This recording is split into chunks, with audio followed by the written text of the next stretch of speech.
Ayun na nga, diba? Taste test tayo sa puto bongbong and bibingka. So, si Bella, hindi na siya maawat sa kanyang kinakain. Kain is really yummy! Waka, magigula guys. Diba? So, eto, titikman natin with creme brulee. Creme brulee ka pa dyan, girl. Leche plan lang yan.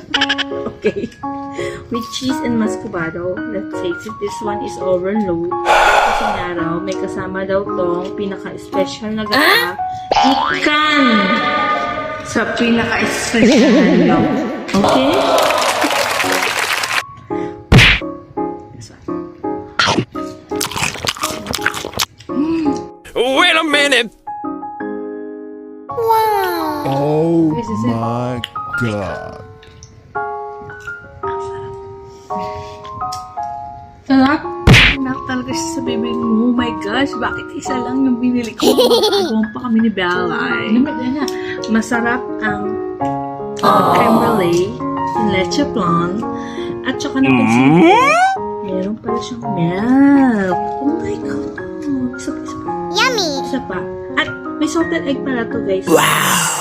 Ganyan siya. Yan. Okay.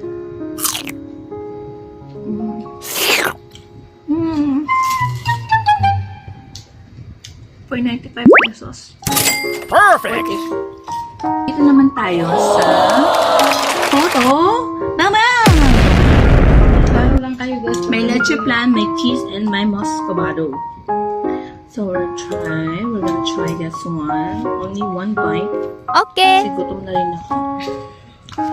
Okay, ayan, may muscovado and cheese. And I think meron din tong konting milk na sinama si ate. Okay, taste that. Gutom na ako.